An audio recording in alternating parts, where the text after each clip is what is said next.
আন্তৰিকভাবে আমি গ্ৰহণ কৰি আগন্তুক দিনত কংগ্ৰেসত সাংগঠনিক দিক শক্তিশালী কৰি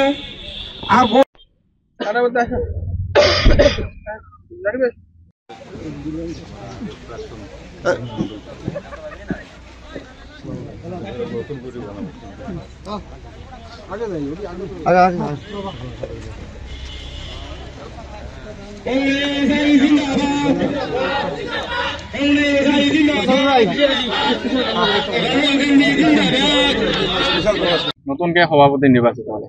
হয় নিশ্চয়কৈ আপোনালোকে জানে গৌৰীপুৰ বিধানসভা সমষ্টিৰ নতুনকৈ গঠিত আটানী ব্লক কংগ্ৰেছৰ সভাপতি হিচাপে মোক দায়িত্ব অৰ্পণ কৰিছে। তাৰ কাৰণে মই অসম প্ৰদেশ কংগ্ৰেছ কমিটিৰ মাননীয় সভাপতি ভূপেন কুমাৰ বৰা ডাঙৰীয়াক ধন্যবাদ জ্ঞাপন কৰিছোঁ। লগতে আমাৰ ধুবুৰী জিলাৰ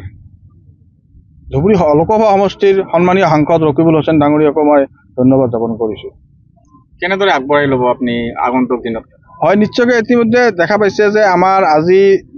কালি ইতিমধ্যে আনুষ্ঠানিকভাৱে ঘোষণা হৈছে ব্লক প্ৰেচিডেণ্ট হোৱাৰ লগে লগে আমাৰ দলীয় কৰ্মীসকলে আজি আপোনাৰ এই আটানী ব্লকৰ যি ষ্টাৰ্টিং পইণ্ট আপোনাৰ বাঙালীপাৰা ইয়াতে প্ৰায় 200-300 মান বাইক আৰু আমাৰ কংগ্ৰেছ কৰ্মী সকলোৱে আহি আমাক ইয়াতে উষ্ম আদৰণি গামোচা দি জনাইছে। আৰু ইমান উৎসাহ আমাৰ কংগ্ৰেছ দলৰ ৱাৰ্কাৰৰ মাজত দেখি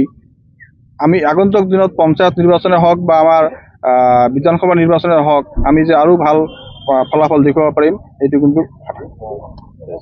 জিন্দাবাদ জিন্দাবাদ ডিস্ট্রিক্ট প্রেসিডেন্ট আবিদুজ্জামান জুয়েল জিন্দাবাদ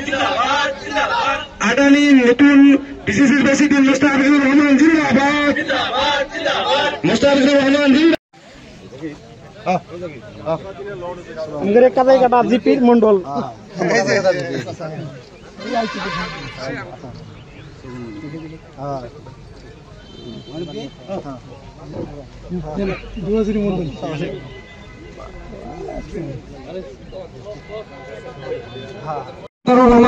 আওয়াল সাহেব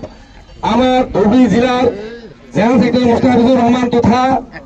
ধুবড়ী জেলার মিডিয়া সেলের চিফ চেয়ারম্যান মোস্তাফিজুর রহমান সাহেব শ্রদ্ধায় কংগ্রেসী রাইস আজি আমার এই অনুষ্ঠান যেটো নতুন প্রেসিডেন্ট মোস্তাফিজুর রহমান আমার নতুন ডিসিসি যিকোনো খবৰৰ বাবে যোগাযোগ কৰক 7099017330 লগতে 7099017110 নম্বৰত।